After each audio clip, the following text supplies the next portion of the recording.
മലപ്പുറം ജില്ലയിൽ മൂന്നാം ഘട്ട അലോട്ട്മെന്റ് പ്രഖ്യാപിച്ചിട്ടും +1 സീറ്റ് പ്രതിസന്ധി രൂക്ഷം. ജില്ലയിലെ 82,446 അപേക്ഷകരിൽ ഇനിയും അവസരം ലഭിക്കാനുള്ളത് 32,410 വിദ്യാർത്ഥികൾക്കാണ്. മെറിറ്റിൽ ഇനി 44 സീറ്റുകൾ മാത്രമാണ് അവശേഷിക്കുന്നത്.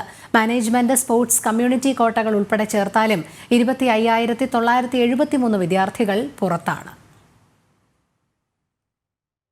+1ലേക്കുള്ള മൂന്നാം ഘട്ട അലോട്ട്മെന്റും വന്നതോടെ മലപ്പുറം ജില്ലയിലെ വിദ്യാർത്ഥികളുടെയും രക്ഷിതാക്കളുടെയും ആശങ്ക വർദ്ധിക്കുകയാണ്.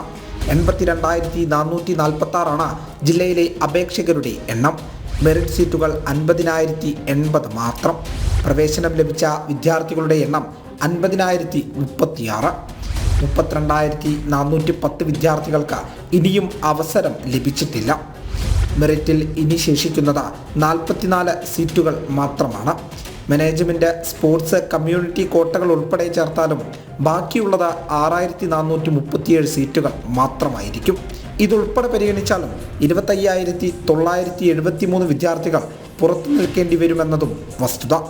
ഇനി പുറത്തു നിൽക്കുന്ന വിദ്യാർത്ഥികൾ സ്വകാര്യ വിദ്യാഭ്യാസ സ്ഥാപനങ്ങളെയോ സമാന്തര വിദ്യാഭ്യാസ സംവിധാനങ്ങളെയോ ആശ്രയിക്കേണ്ട സ്ഥിതിയാണ്. എന്നാൽ ജില്ലയിൽ അൺഎയ്ഡഡ് സ്കൂളുകളിൽ ശേഷിക്കുന്നത് 10,877 സീറ്റുകൾ മാത്രമാണ്. സ്വകാര്യ മേഖലയെ ആശ്രയിച്ചാലും ജില്ലയ്ക്ക് രക്ഷയില്ല എന്നത് ചുരുക്കം. അപ്പോഴും 15,096 വിദ്യാർത്ഥികൾ പുറത്തു തന്നെ. ഇനിയെങ്കിലും കൃത്യമായൊരു സംവിധാനം കൊണ്ടുവരണമെന്നതാണ് വിദ്യാർത്ഥികളുടെയും രക്ഷിതാക്കളുടെയും ആവശ്യം. ജനം, മലപ്പുറം.